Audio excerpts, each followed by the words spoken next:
Soalan saya simple je, mudah. Bagaimana mula-mula hidayah tu mengetuk pintu hati? Bismillah. Assalamualaikum warahmatullahi wabarakatuh. Mula-mulanya saya ingin minta izin untuk meneruskan dalam bahasa Inggeris kerana saya memang tak confident dalam bahasa Malaysia saya. Saya rasa audience akan tersiksa kalau saya teruskan dalam bahasa Malaysia. So please allow me to continue in English. But if I speak too fast or if you don't understand me, please put up your hands. I'll be happy to answer. I'm sad to say actually my story is not as... I think I was not as blessed or fortunate as my co-panelist to be one of those people who actually search for answers in their life. In fact, I think I was the opposite. And my fear is that there are too many people like me outside in this world who feel that they're very complete the way they are. Life is good, there's nothing really wrong, why should I search? I mean, all these questions about God, no God, is there a purpose to life? There is no purpose to life, is there life after death? I won't really know, so why should I even ask? And if I ask, the people who tell me are human beings just like me, so why would they know any better than me? I was a little bit like that. Maybe let me start by saying how my life began. I was born, alhamdulillah, into a wonderful Buddhist, wonderful Chinese family who happened to be Buddhist. The usual, not Buddhist in the true sense, which I later learned. They were just... Basically, my mom grew up praying to the idols because my grandmother taught her to, and probably my grandmother was taught by her great-grandmother too. But she didn't really know why. And certainly if I asked her things like, Mom, so what's the purpose of life? She wouldn't be able to really answer me because she wouldn't really know anyway. But just do it lah, you know, because grandma does it, so you better do it, kind of thing. And I'll be like, okay, if I don't do it, then I'm not being a good daughter. But that was it. Alhamdulillah, my life was very smooth. Through school, I had good grades. Being Chinese, what else is there, right? Do well in school, get a good job, buy a big car, buy a nice house, have kids, and you know, you will be happy. That is the mantra. So that was my focus in life as well. And I was gauging my life as being very successful. Because according to that mantra, I was doing well in school, I graduated, I got a good job. My job was in fact very interesting as well. I got to travel a lot, I got to meet people from high society. Alhamdulillah, finances were good, everything was fine. I had a good job, I thought popular. So I actually had no emptiness in my life, and frankly, sadly, I never felt that I need to look for something, right? Because to me, religion was something that people who needed some spiritual fulfillment would look for it. Maybe because something happened to them and they feel like they needed answers, or they felt empty inside. Partying every night and then they feel empty inside. I didn't have any of that, so I thought I was fine. When I was in university, I decided since I was born Buddhist, I should find out more a little bit about my religion. So I joined the Buddhist Society and I learned about Buddhism. And I thought, yeah, it makes sense. And Buddhism is a very practical kind of religion. It teaches you about principles of life, detachment, don't get too attached to material things. Everything made sense. But there was one thing that was missing though. It didn't bug me, it didn't bother me, but it was missing, and I didn't realize it was missing. From the time my mom would make me kneel before that altar and pray, I always believed in God. I didn't know how I was supposed to pray to Him. I didn't know the way I was doing it was wrong, but I knew that there was a God. I didn't believe that there was no God. And Buddhism didn't answer that. It didn't tell me who God was, because actually, if you read into it, Siddhartha Gautama never said, the founder of the Buddhism, never denied the existence of God. It's just that the principles of Buddhism don't deal with the Creator. They don't talk about whether or not there is a God. It just talks about other things. So I was fine, life was good. And then, some years later, Alhamdulillah, Allah destined that I would be introduced to a Muslim who himself was a revert, and he was running some Islamic classes at his center. And I was very surprised because he became Muslim when he was a teenager, and by that time he had been Muslim 30 over years, and he was having classes in English. So first of all, that was a shock to me, because I thought Islam is Malay, right? How come there's Chinese people like teaching Islam in English? So, and then I went to the classes, and then there was like, oh, it's all Chinese people. And then I saw, oh, Indians. And then I saw Mat Saleh. So for the first time, it struck me that Islam was not Malay. And then I said, okay, fine, let me go find out what it's all about. And frankly, I was shocked. I was very, very shocked to discover what I discovered about Islam. It answered questions which I never thought to even ask myself, and that when I realized, when I had the answers to it, and I realized if I had asked, I couldn't find the answers anywhere else. And I can tell you, I'm a lawyer by training, by the way, so I am trained to think logically. I'm trained to ask a lot of questions, and I'm trained to never be satisfied with anything that is illogical. So if you try to tell me something, if I try to ask you something and you answer me something shady or wishy-washy and say something like, you know, it's kind of like this, but anyway, don't ask too much, you just believe, that is something that I would never have been able to accept. And Islam, the Islam that I was taught, the Islam that I knew, encouraged questions. It was never afraid of questions, like in case, you know, they didn't have the answer. And to me, that meant it was true, right? Every question that I had, they always had the answer. And the answers were so logical, reasonable, and amazing that every time, the more I asked, the more I was sure that this religion is from the one who made me, the one who created me. I was very surprised, and I think it was a slow process as well. It wasn't like, overnight hidayah, you know, I want to become Muslim. It took me a while to learn, but eventually I came to a point where I kind of decided that I couldn't deny it anymore. I felt like I didn't have a choice. It's not whether I want to be. It was like, this is the truth. Either you accept the truth or you ignore it, but it doesn't stop becoming the truth just because you ignore it. And that's when I decided that I wanted to take my Shahada. That was about 6 years plus ago. And I would say that my journey in Islam since I took the Shahada has been even more colorful, more meaningful. Islam is like this. I don't know how to explain it, especially to the non-Muslims in the audience.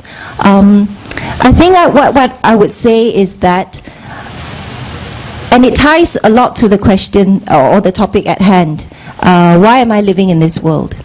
It is, you can live very well never asking this question. And there are many people in this world who are, I wouldn't say blessed, it can actually be a curse actually.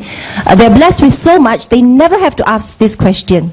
But I think in the last few days we've had a very big reminder, and that reminder is really the one that makes us realize we should ask this question, and that is death. We have to know why we're living in this world, because we will not continue living in this world forever. That is a fact. If we could say that we will live forever and never die, then you may not need to ask this question, because you know whether or not you know why you're living. The fact is you'll forever be living, right? But if you know that it's not going to be forever, and that is death. And MH370, if anything, tells us that death can strike us at any time, anywhere, any nationality, any age. Yesterday, my niece, she was crying her heart out because if you read about it, there was a bus from Catholic High School in PJ that was driving towards, they went to Hulu Langat for some leadership camp, and it crashed. And the 17-year-old boy who died in that crash was her friend. You die at 17. Chinese boy, Catholic high school. You know, it doesn't mean everyone gets to live until they're 70. It doesn't mean that everyone will have the chance to get a good job, buy a house, buy a car, and get married. You could die tomorrow. And then that makes you ask, so if I'm going to die, then is there something that I'm meant to do while I'm still living?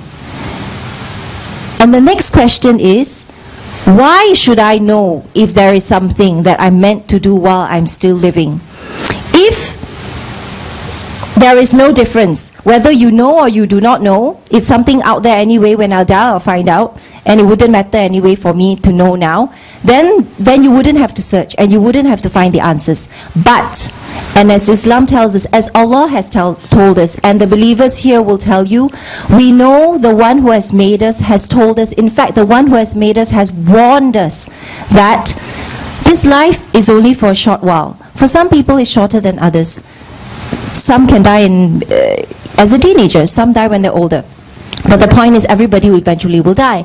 And then the one who has created us has told us, after you die, there will be another life. And that life is the hereafter. And in that afterlife, in the akhirah, you will either be sent to heaven, paradise, which is eternal. Eternal as in your life on earth is like a drop of sand in a vast desert compared to the life of the eternal. So logically, if you and I know, right, that we're living in this house, looks quite nice, kind of nice now, and I'm telling you that it's going to crumble one day, but you got a chance to escape, and you can drive now to this beautiful island where you can live forever and ever and have like 1,000 servants to serve you, and life will be perfect. You will never be angry, you will never be sad, everything is perfect. You would want to do that, wouldn't you? And that is a question I never asked. Before, I thought, okay, I have a really nice house, so why should I even think about driving to this island, which I don't know whether this island exists? And then how do I know that the direction that I'm driving is correct anyway? So I was happy to just stay in the house. But I was blind, because I didn't realize that one by one, all my neighbors, the houses were collapsing around me. I mean, it was very obvious, okay, that everyone will eventually die. So when it hit me, and when I learned about Islam, and I found all these answers to questions which I never even thought to ask because I was very blind, frankly, I saw the beauty of it, and obviously I wanted to get in the car and drive to paradise, you know. And there is a warning. Islam, Allah comes to us with glad tidings as well as a warning. That if you don't believe in His message, then it will be hellfire for you forever and ever, and just as a drop of sand in this life versus the rest of your life in hellfire. And it's very scary. To the one who really believes, it's very scary. For the one who may or may not believe, I'm telling you now, you know what? Your house is going to crumble anyway. Whether you like it or not, your house is going to crumble. Because find me a single person in this world who has escaped death beyond 150 years old, 160 years old. That doesn't exist, right? So if you know your house is going to crumble, don't you think, for your own sake, we ought to look for some map that might bring us to that beautiful island forever, you know? If we find it, alhamdulillah, look back and say, oh, thank God I got to the island before my house crumbled. If I'm wrong, if everybody in this audience, if all the Muslims in this world is wrong, and you know there is no island and whatever, there is no loss. You know, obviously Muslims will never say that there isn't. We know for a fact that there is. But do yourselves a favor, if you haven't asked that question, please ask that question. Please take the trouble to find that map and look for that island. And I can tell you, Islam is somewhere, if you searched with sincerity, with an open heart, inshallah, Allah will open. If you come walking to Him, He will come running towards you.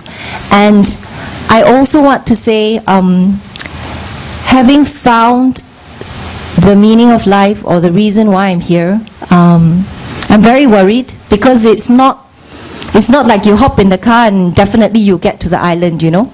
There are a lot of roadblocks around the way. There are a lot of temptations. You can make a wrong turn. You might end up back in the house, or worse still, drive yourself to hellfire. And therefore, my message to myself first and to the Muslims in this audience is the message that Allah sends us in Surah Al-Asr. He tells us that time is running out. Yeah, he swears by time, because time is the one thing that definitely is going to disappear. And time is running out. And he says that Inna insana lafi khusr. We, mankind, are in a loss. And it's not just small loss, it's big, huge, major, irreversible loss. Except for those who believe. And the problem is, a lot of us think the surah ends at those who believe, which is not true. Yeah? إِلَى الَّذِينَ آمَنُوا. He doesn't say إِلَى الَّذِينَ آمَنُوا. Full stop. It goes on, وَعَمِلُوا الصَّالِحَاتِ وَتَوَاصَوْا بِالْحَقِّ وَتَوَاصَوْا بِالصَّبْرِ. Which means, all of us here is not guaranteed. We're in the car, we're definitely going to make it to the island. Allah tells us, you want to get to the island, you got to do 4 things. You got to put the petrol, you got to start the engine, you got to, you know. And these are the 4 things. Believing is one thing, la ilaha illallah. But the other thing that I want to remind myself first, and I really hope that I will stay on the right track until I die. Secondly, amilus solihat, do good deeds. And doing good deeds doesn't mean just going to the masjid to pray. Yes, alhamdulillah, that is the shield, that is what protects us, salah. But certainly it is not the end of it. And good deeds, mashallah, Allah has told us so many. He's given us the kitab to tell us all the kind of things that He considers as good deeds. Salam, smiling to your parents, being a good daughter, being a good son, being kind to your friends, picking up rubbish from the road, all of this is righteous good deeds. But we have to do it. We have to do it every day, because there's 4 conditions. It's not just one condition. La ilaha illallah, full stop. Thirdly, he tells us, وَتَوَاصَوْا بِالْحَقِّ, calling others to the truth. And this is something that I feel really sad about, because as a revert, I feel that when Allah gave me hidayah, He gave me this huge blessing that there is nothing in this world that can compare to it. If He did not have mercy on me and guide me to Islam, I would be lost forever. And I am sad to say, until that day that I went to meet that person, the Muslim revert who taught me about Islam, nobody ever taught me about Islam. I had many friends. I had a lot of Muslim friends. Yeah, maybe not too many, but enough. Not a single one told me what Islam was. I did not know about Tawheed. Nobody told me don't pray to the idols. Nobody told me that there is only one God. Nobody told me I had a chance to get to paradise, and if I didn't believe that I would go to hell. Nobody warned me. And that is something we as Muslims must remember. Third condition, calling others to the truth. It is a condition. It's not, if you like it, do it. If you don't like it, that's fine. It's not. Yeah, it's an obligation. And I would encourage all of us here today, those of us who have that gift, it is very selfish to keep the gift to yourself and not share it with others. Even convey one ayah. That's what Rasulullah sallallahu alaihi wasallam has advised us, right? You don't have to be an ustazah or ustaz or sheikh. You just need to be able to tell your friend a little bit through your akhlaq, whatever it is, just that attempt to call others to goodness. And finally,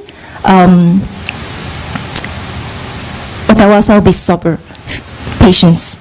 Yeah, patience. There will be trials, there will be hardships. Yes, we have to bear it with patience. And also in the field of da'wah, hidayah comes from Allah. Our obligation is not to make other people Muslim.